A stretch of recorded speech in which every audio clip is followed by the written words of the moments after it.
पन्नगे च सुरेन्द्रे च कौशिके पाद संस्पृशि निर्विशेष मनस्काय श्री वीरस्वामिने नमः। आरहत वाङ्मय में कहा गया है, सुवर्ण रूपस्य उपव्यया भवे शियाहु कैलास समा असंख्या नरस्य लुद्धस्य न तेहि किंचि इच्छाहु आकाश समा अनंतया। आदमी के मन में लोभ नाम की वृत्ति भी या लोभ नाम का कसाय भी दसम गुण स्थान तक विद्यमान रहता है। 10वें गुणस्थान का लोभ भले कमजोर अवस्था में हो, परंतु लोभ का अस्तित्व वहां भी रहता है। लोभ जब उभरता है तो आदमी विविध अपराधों में जा सकता है। लोभ के कारण आदमी हिंसा हत्या में जा सकता है। लोभ के कारण आदमी मृषावाद का प्रयोग कर सकता है, झूठ बोल सकता है, और भी अनेक कार्य आदमी लोभ से संप्रेरित होकर कर सकता है। आप लोग गृहस्थ हैं और गार्हस्थ्य में परिग्रह भी हो सकता है, होता है। अर्थ का अर्जन भी आदमी करता है और अर्थ के अर्जन के लिए कई बार आदमी अशुद्ध साधनों का भी सहारा ले सकता है, धोखा करता है, झूठ बोलता है, छलनापूर्ण लेन देन करता है और अनैतिक साधनों से अर्थ का अर्जन करने में सफलता भी प्राप्त कर सकता है। यहाँ यह अशुद्ध साधन की बात हो सकती है कि साध्य और साधन, साध्य है और साधन कैसा है। अर्थ गृहस्थ जीवन का एक महत्वपूर्ण या बड़ा आयाम होता है, तो साथ में धर्म भी एक महत्वपूर्ण आयाम है। आर्षवाणी में कहा गया, धम्मेणं वित्तिम कप्पे माणा आश्रय। धर्म से आजीविका चलाने वाले, अर्जित करने वाले, तो दुकान में भी कैसे धार्मिकता रखी जा सके, ऑफिस में कैसे नैतिकता रखी जा सके। परम पूज्य आचार्य श्री तुलसी, जो जैन शासन के श्वेतांबर तेरा पंथ समुदाय के 9वें अनुशास्ता थे और वे सौराष्ट्र में भी पधारे थे, उन्होंने अनुव्रत की बात बताई कि छोटे छोटे अच्छे नियम जीवन में आए ताकि जीवन आदमी का अच्छा रहे। तो अनुव्रत कर्मस्थान में रहे, धर्मस्थान में भी रहे, पर कर्मस्थान में जरूर रहे। अनुव्रत बाजार में रहे, अनुव्रत विद्यालयों में रहे, शिक्षालयों में, चिकित्सालयों में रहे, अर्थात आदमी के जीवन में अनुव्रत रहे। कोई कौन से धर्म को मानता है, यह एक अलग चर्चा का, विचार का विषय बन सकता है, परंतु जहाँ अनुव्रत की बात है वहाँ कौन से धर्म को मानते हो कि नहीं मानते हो, कि आस्तिक हो कि नास्तिक हो, ये बातें गौण है। आप जिसको मानो, जिस पर आपकी श्रद्धा हो उसको मानो, अनुव्रत को कोई आपत्ति नहीं। अनुव्रत का तो कहना है जीवन व्यवहार में नैतिकता, अहिंसा, संयम, इन तत्वों का समावेश करो। लोभ एक ऐसा तत्व है जो आदमी को अनैतिकता की ओर धकेल सकता है। लोभ एक ऐसी शक्ति है जो आदमी को हिंसा की ओर ले जा सकती है। लोभ एक ऐसी संज्ञा है, ऐसा कसाय है जो आदमी को अपराध की ओर, असंयम की ओर अग्रसर कर सकता है। तो अनेक अपराधों के मूल में ये लोभ बैठा है। लोभ के कारण से आदमी उत्प्रेरित होता है अपराध करने के लिए। तो कारण वो लोभ है। कार्य सामने आता है, कारण कई बार यूं सामने नहीं आता। आदमी के शरीर में दर्द हो रहा है, अब दर्द तो सामने आ गया, दर्द हो रहा है, अनुभव हो रहा है, पर दर्द क्यों हो रहा है, दर्द का कारण क्या है, ये कारण कई बार परोक्ष में रहता है, कई बार अप्रत्यक्ष रहता है, पर वह अप्रत्यक्ष में रहते हुए भी कारण कार्य को जन्म देने वाला बन सकता है। आदमी गुस्से में आ गया, लाल पीला हो गया, बोलने लग गया। ये क्यों बोलने लग गया, क्यों लाल पीला हो गया, यह तो कार्य है। कारण उसका भीतर में विद्यमान होता है, हो सकता है। तो कारण को समझने वाले कार्य का एक जो भी समाधान देने का भी प्रयास कर सकते हैं। डॉक्टर मरीज को देखता है, डॉक्टर कहते हैं एक्सरे कराओ, सोनोग्राफी कराओ, खून की जांच कराओ, वो कराओ, फिर एमआरआई कराओ, सिटी स्कैन कराओ। अब इनमें खर्चे भी होते होंगे कि एक्सरे फिर एमआरआई कराना कितना खर्चा होता होगा, सिटी स्कैन, पर डॉक्टर तो कह देता है। अब वो MRI, CT scan, X-ray, sonography, blood test, ये चीजें हैं, इनसे कारण को पकड़ा जा सकता है, कारण को जाना जा सकता है कि मरीज के मर्ज का कारण कहाँ छिपा हुआ है, वो पता चल जाए, उसका पता चल जाए, बस फिर उस कारण को कैसे हटाना, वो दवाई से, सर्जरी से, जो भी हो, उससे फिर कारण को हटाने का प्रयास किया जाता है। तो कार्य सामने आ जाता है और कारण कई बार गुप्त रहता है। उस गुप्त को जान लेना और फिर उसका समाधान कर देना, बस यह एक समस्या के निराकरण का उपाय होता है।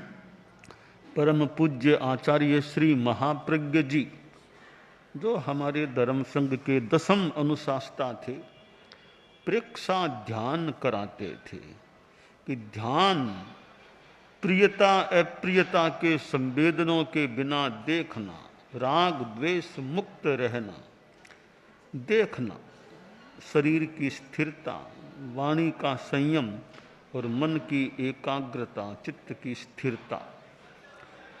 ध्यान से हम भीतर में जाएं और वीतरागता की दिशा में आगे बढ़ने का प्रयास करें। शास्त्र में कहा गया कि लोभी आदमी को कितना ही दे दो, कई बार फिर उसको तो भी संतोष नहीं होता। शास्त्र में जो कहा गया है कि सोने और चांदी के कैलाश जितने पर्वत हो जाएं, किसी लोभी आदमी को दे दें, भैया लो ये सोने का पर्वत, चांदी का पर्वत, कैलाश जितना ये पर्वत तुमको दे रहे हैं, तो अत्यंत लोभी बोलेगा इतना ही क्या, बस इतना ही दोगे क्या, और नहीं दोगे क्या? कि और की भावना कि पर्वत जितने सोने चांदी के इतने ढेर तुमको दे रहे हैं ना, इतना ही देंगे क्या, और नहीं देंगे क्या? यह लोभी आदमी को उतने से भी संतोष नहीं होता है। नरस्य लुद्धस्य न तेहि किंचित्, कुछ संतोष नहीं हो। क्यों नहीं होता? इच्छाहु आकाश समा अनंत, कि इच्छा आकाश के समान अनंत होती है। आकाश का और छोर नहीं होता है। तो कई बार इच्छा भी इतनी बढ़ जाती है। हनुमान जी की मानो पूंछ की तरह, हनुमल लोल लंगूल लंबाय मानम, हनुमान जी की लोल चपल पूंछ की हिलती हुई पूंछ की तरह लंबी इच्छा हो सकती है। तो इस लोभ को आदमी कम करे, संतोष को धारण करे। इच्छा परिमाण श्रावक के 12 व्रतों में 5वां व्रत है इच्छा परिमाण, 7वां है भोगोपभोग परिमाण। इच्छा परिमाण और भोगोपभोग परिमाण करना लोभ पर कंट्रोल करना होता है।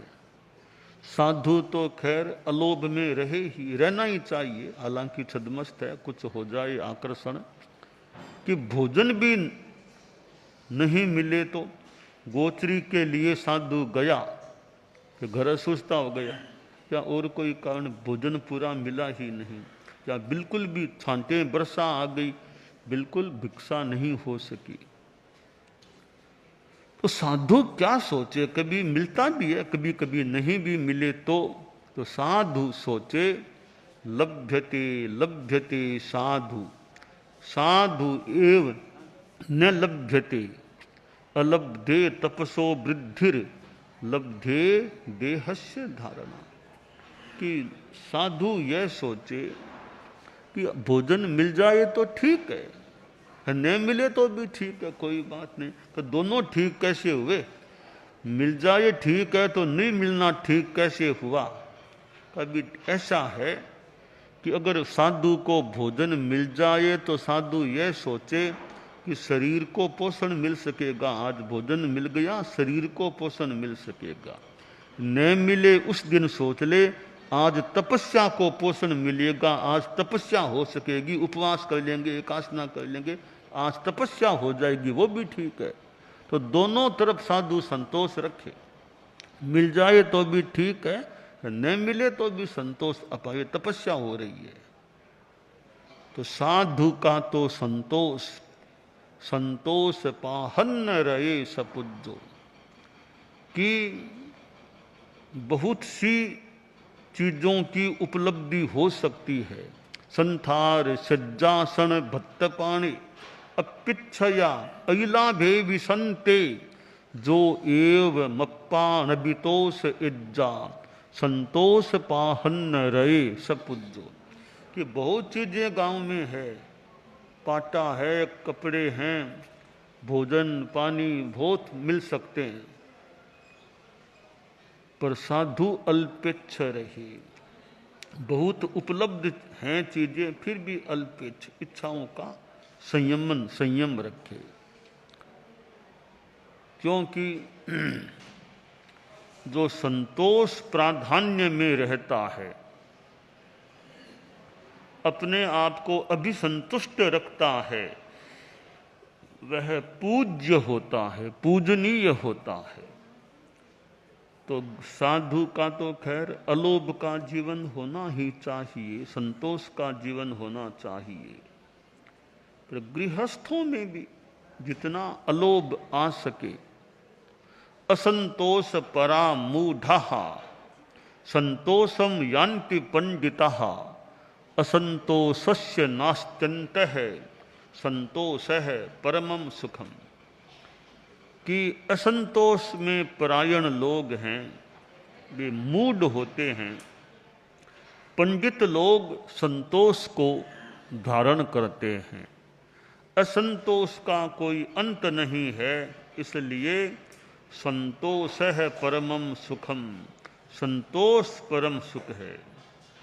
और कितना ही धन मिल जाए, गोधन गजधन, गायें मिल जाए, हाथी मिल जाए, और चीजें मिल जाए, पर जब आवे संतोष धन सब धन धूलि समान। संतोष का धन जब मिल जाता है, और गोधन गजधन आजी आजी धन हैं, वे सब धूल के समान हो जाते हैं। तो हम संतोष के धन को अपने पास रखने का प्रयास करें कि भाई और चीजें मिले न मिले, संतोष का धन मेरे पास रहे। असंतोष आ गया फिर क्या कमी है, बहुत कुछ हमें प्राप्त हो गया। हाँ, इच्छाएं करें तो अच्छी इच्छाएं भले करें। संस्कृत में कहा गया है, संतोषस्त्रिषु कर्तव्य है, स्वेदारे भोजने धने, त्रिषु नैवच कर्तव्योध्ययने जप दान यो हो। कवि ने कहा कि 3 बातों में संतोष करना चाहिए, 3 बातों में संतोष नहीं करना चाहिए। 3 बातें बता दी, स्वेदार में संतोष और भोजन में संतोष। भोजन जो मिल गया उसमें संतुष्ट। धन जितना मिला, जितनी अपेक्षा उतना मिल गया तो फिर संतोष है। तो 3 बातों में संतोष करो, 3 बातों में संतोष मत करो। किन में मत करो? अध्ययन में, ज्ञान करने में, ज्ञान प्राप्त करने में संतोष नहीं, और ज्ञान प्राप्त करो, और ज्ञान प्राप्त करो। ज्ञान में इतना पढ़ लिया, इतना पढ़ लिया, और पढ़ो, और पढ़ो। तो ज्ञान में, अध्ययन में संतोष नहीं करना चाहिए। जप, माला फेरो, जप करो, इतना जप कर लिया, और कर सको तो और कर लो। तो जप में संतोष मत करो। दान देने में संतोष मत करो। इतना दान दे दिया तो और तुम्हारे पास है ना, और दान देने की इच्छा रखो कि दान दो। दान एक ऐसा विषय है जिस पर एक मीमांसा है कि दान, यूं तो दान, दुनिया में दान का महत्व है। दान के कई भेद, आचार्य भिक्षु के साई 10 दान की, आगम में भी 10 दान की बात, अनुकंपा संग ही सेवे, अनेक प्रकार हैं दान के। और कि दान पात्रे धर्म निबंधनम, कि पात्र सुपात्र शुद्ध साधु को शुद्ध दान दो, भावना से दान दो कि साधु की साधना में सहयोगी बनूं, इस भावना से दान दो। 12वां व्रत निपजाओ तो धर्म का लाभ होगा, धर्म का कारण हो जाएगा। शुद्ध साधु को शुद्ध दान भावना से, भक्ति से दे रहे हो तो वो धर्म का कारण है। तो और किसी को दें तो, और किसी को देने में भी व्यावहारिक लाभ मिल सकते हैं। कैसे? तदितरे श्रेष्ठम दयाख्यापकम, साधु के सिवाय किन्हीं को दिया है आपने, भिखारी को और को, गरीबों को दे दिया, तो लोगों में यह होता है भाई बहुत दयालु आदमी, बहुत दयालु है, बहुत दयालु, गरीबों के निवाज हैं, गरीब निवाज। आपकी दया की ख्याति हो सकती है, दयालुता प्रख्यात हो सकती है। औरों को आप, भिखारियों आदि को, गरीबों आदि को कुछ दोगे तो, मित्रों को कुछ दे दें कि उनका जन्म दिवस आए और एक मित्रों को कुछ उपहार दे दें, भेज दें तो आपका प्रेम बढ़ेगा। संभव है मित्रों को कुछ देंगे मौके टोके पर, ओ आज जन्मदिन आपका, यह मैं गिफ्ट भेज रहा हूँ, तो मित्र के मन में प्रेम, ओहो मेरे लिए भेजा है, मेरे लिए, प्रेम जाग सकता है, प्रेम बढ़ेगा। कि दुश्मन को दे दें तो फिर तो कहना ही क्या, दुश्मन को कुछ दे दोगे तो आपका बैर भाव, आपस का बैर दूर हो सकेगा और अच्छे संबंध हो, बैर का अंत हो सकेगा। तो कभी और किसी राजा मंत्री इन लोगों को कुछ यूँ नजराना कुछ दे दें तो राजा को मंत्री को कुछ मौके टोके पर कुछ दोगे तो वे आपका सहयोग कर सकेंगे, आपका सम्मान, मान सम्मान बढ़ा सकेंगे। कब नौकर चाकर को दें तो घर में नौकर चाकर है, होली दिवाली ड्रेस दे दी, कुछ मिठाई दे दी, कुछ रुपया दे दिया, तो नौकर चाकर को दे दें तो ऐसे, तो नौकर चाकर को दोगे वो आपकी और ज़्यादा सेवा करेंगे, और ज़्यादा मन से काम करेंगे आपका, नौकर चाकर को राजी करोगे तो।